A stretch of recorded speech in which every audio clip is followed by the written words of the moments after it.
The evil All the victims murderer were slashed to lived. death.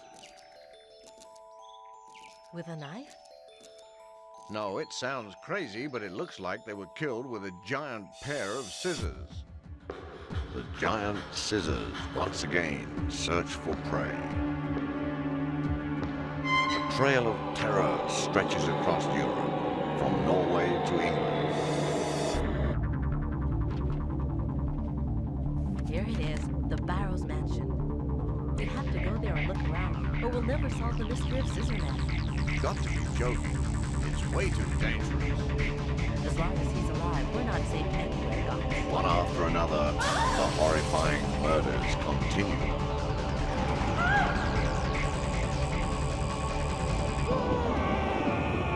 Who will make it through this game of murder alive? Clock Tower.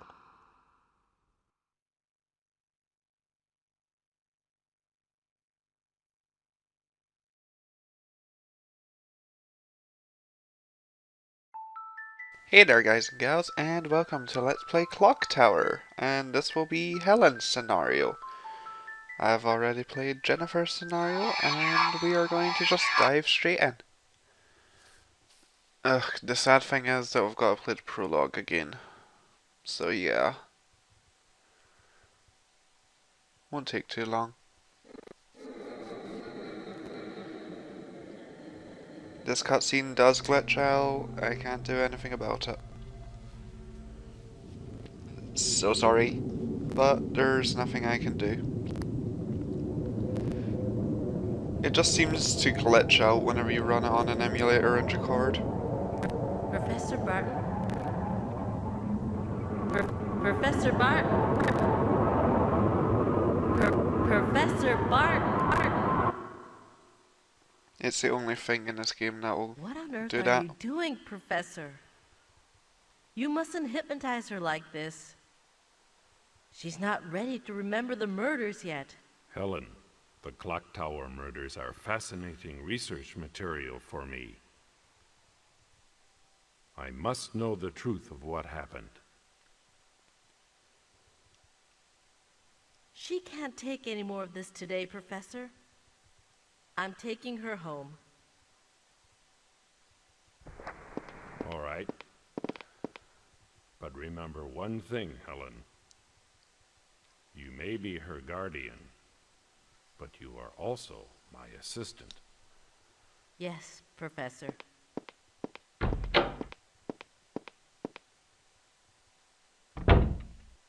Hooray, gameplay! Okay, over here and investigate the scissors.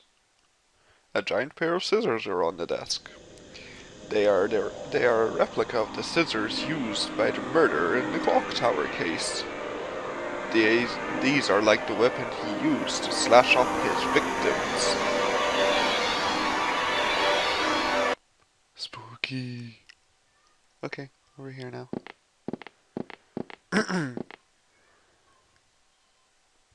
The clock tower murders.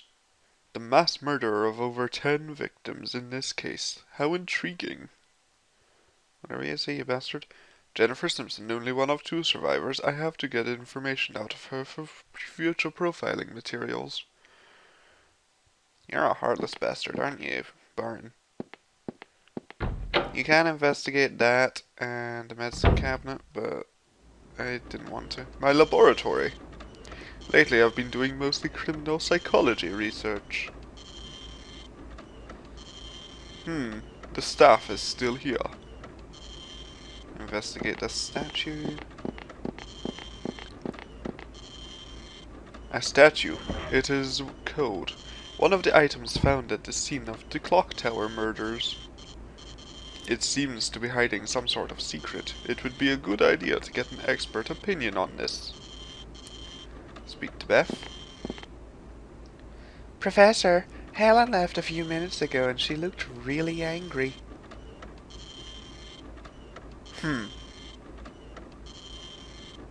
Barton the bastard.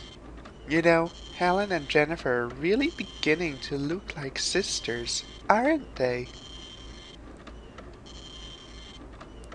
I guess that's what happens when you live together. One mustn't let their personal feelings get in the way. Jennifer is nothing more than another research subject. Yes. Yes, you're right. I wish I had a cute kid sister. A cute kid brother would be okay too. Airhead. Just a simple, plain airhead. Investigate that mask. Scissorman rubber mask. A kind sold in cheap novelty shops and seems to be fairly popular. People certainly buy stupid things.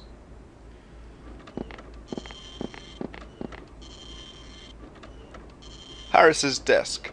Clipped out articles of the clock tower story are scattered about. It seems Harris has gone somewhere. Speak to Danny. Free times, just like Beth. Professor, a newspaper reporter is here. Did you have an appointment for an interview? It's about the clock tower murders, isn't it?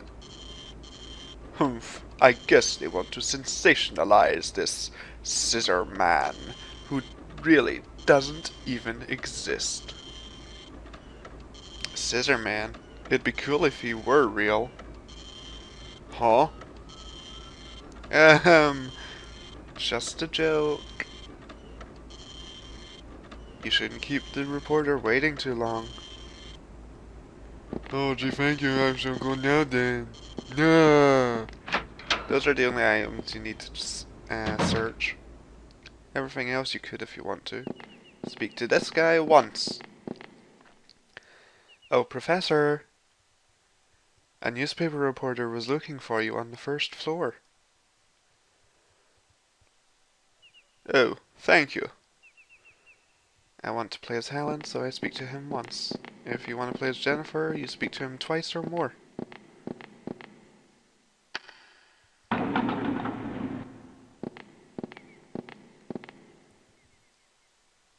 And first floor.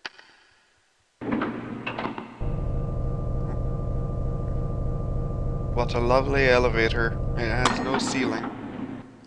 Out we go. Hooray! Oh, Professor! I am the one who called you from the Oslo Weekly News.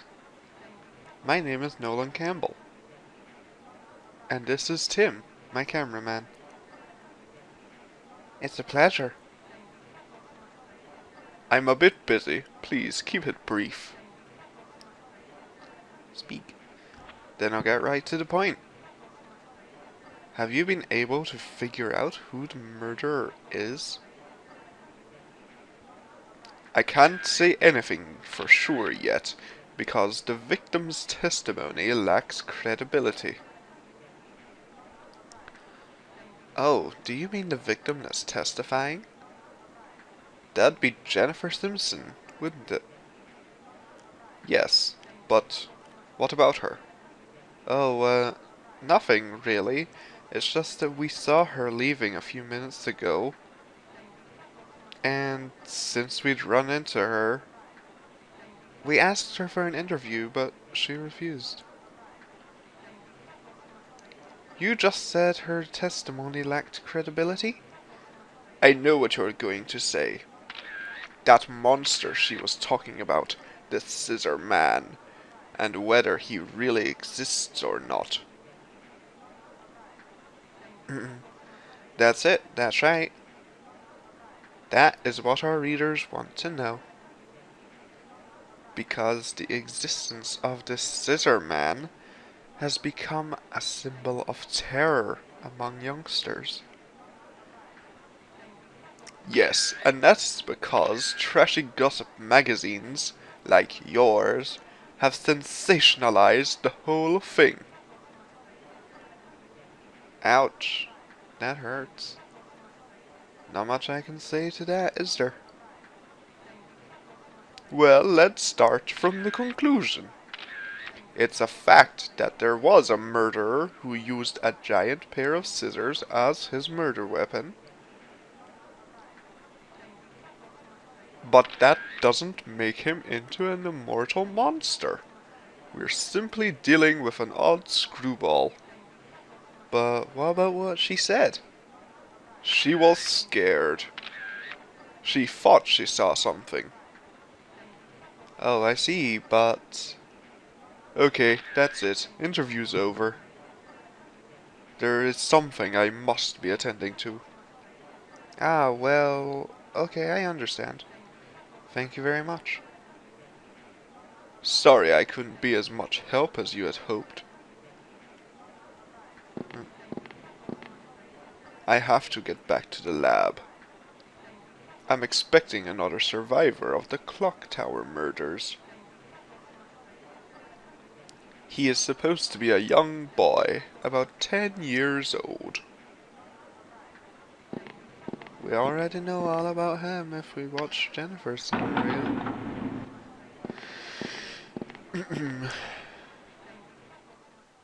And floor 2.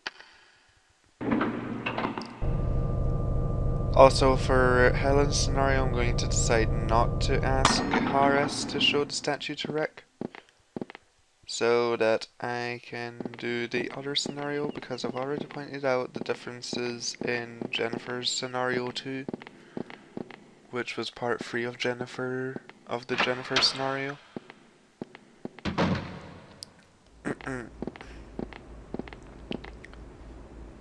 Speak to Harris anyway, because we have to. Professor, the boy that survived the clock tower murders is here. Oh, has he arrived already? Yes, he's waiting in the therapy room. And investigate statue. Oh, that's right. I still need to get an expert opinion on this statue. I should probably ask Professor Sullivan, the head librarian at the municipal library. Yes, but there was that old butler at the Barrows mansion named Rick. I'll show it to him first to see if he knows anything about it. I'm pretty sure he lives in the suburbs. I could ask Harris to show it to him. Ask Harris? No. Alright then, I'll have Professor Sullivan at the municipal library take a look. Okay, that's that. I should probably go to the therapy room.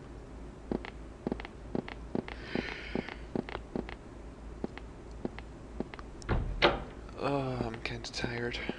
Went for a long walk today. Oh, thank you for coming. How do you do? I am an instructor at the Granite Orphanage. I am Edward's guardian. Edward? I thought he completely lost all his memory from the shock. Does he remember his name? No. I call him Edward because not having a name to go by makes things very difficult.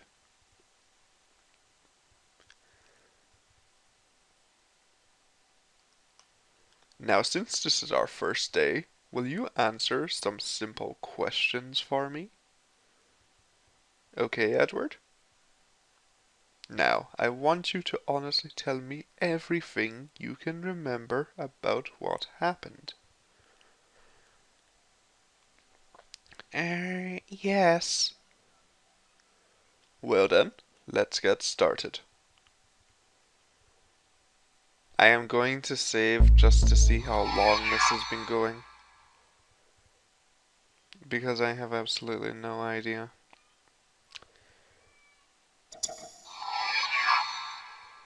Oh, nah. Okay, we're now playing as Helen. You said your hard drive crashed. That's too bad. Yes, I lost all of this morning's data. I hope I can get it fixed sometime today, otherwise I won't be able to get my dissertation in on time. Don't worry. When Danny gets back, I'm sure he'll be able to help you. You're probably right. In the meantime, I'm going to step out for a bit. Would you ask Danny for me, please? Sure. See you later.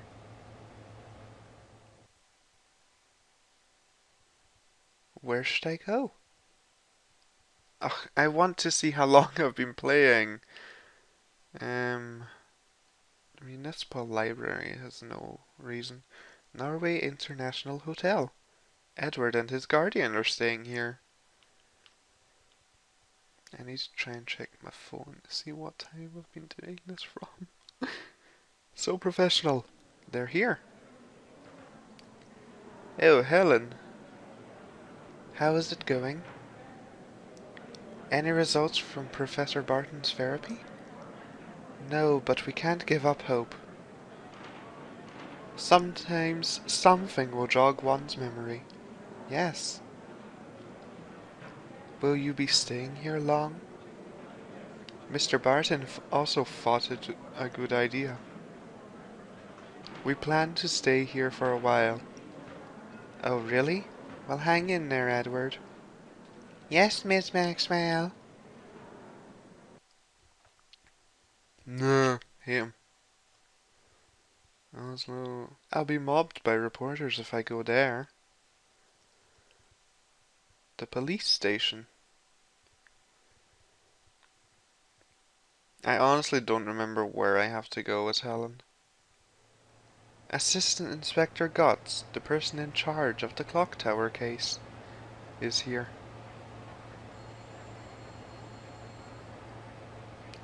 Well, hey, Teach. Got some new info? No. Have you got any leads? Nope, nothing. That old geezer of yours, he ain't coming clean. Do you mean Professor Barton? Yeah, that's him. He said there ain't nothing straight about the whole thing. Yes, that sounds like Professor Barton. What about that little cutie? Jennifer? She's still having nightmares occasionally. I ain't surprised. She was almost slashed up too, wasn't she? Well, let me know if you learned something. Okay, bye. I didn't realize it was this late. I've got to get back to the university. Here. Well, I should go home and work on my dissertation. We'll stop in a minute after we speak to Danny. Oh, Ms. Maxwell. I replaced your hard drive. Thanks.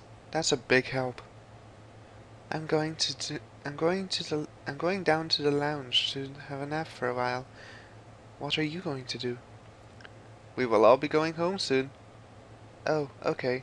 Well, no need to lock up. Okay. And I believe this is the start of scenario 1. Yep. Scenario 1. Helen Maxwell. But we won't do it. We shall stop here. Oh, hello, Rose. Anyway, we'll stop here and we shall do scenario 1 in part 2. Okay, so thanks for watching part 1 of Let's Play Clock Tower, Helen scenario, and stay tuned for part 2. Okay, peace out. Bye! A dagger. A dagger was carved into it.